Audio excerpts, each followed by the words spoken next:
La parole est à monsieur Jean-Christophe Fromentin. Merci, Monsieur le Président. Chers collègues, moi aussi je voudrais, comme l'a fait Bernard Roman avec son regard, revenir sur les fondamentaux et ce qui probablement nous oppose. Qu'est-ce que le mariage? Le mariage, c'est cette reconnaissance d'une présomption de filiation.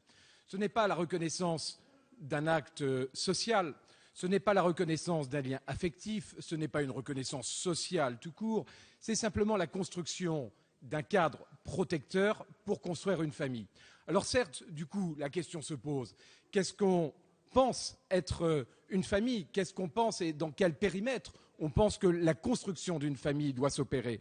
Et c'est là où il y a les points de désaccord et les besoins d'éclaircissement qui sous-tendent ces débats. Construire une famille, est-ce que c'est offrir aux enfants une altérité sexuelle dans tout ce qu'on reconnaît et pense être un bon épanouissement pour les enfants? Premier sujet de désaccord et premier sujet d'éclaircissement.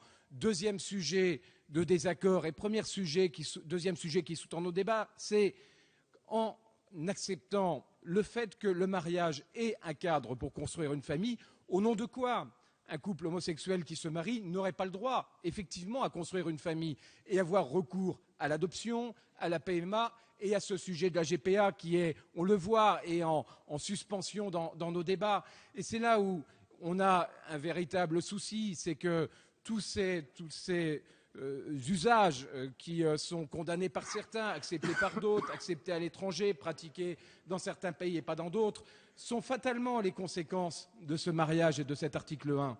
Donc, à partir du moment où on est d'accord sur le fait que le mariage n'est ni une reconnaissance sociale, ni la reconnaissance d'un lien affectif, mais que c'est le cadre protecteur pour créer une famille, il va de soi que les conditions, le périmètre dans lequel se construit une famille, et notamment ces GPA, PMA et l'adoption intégrée dans le texte, méritent des éclaircissements qu'on n'a toujours pas. Merci.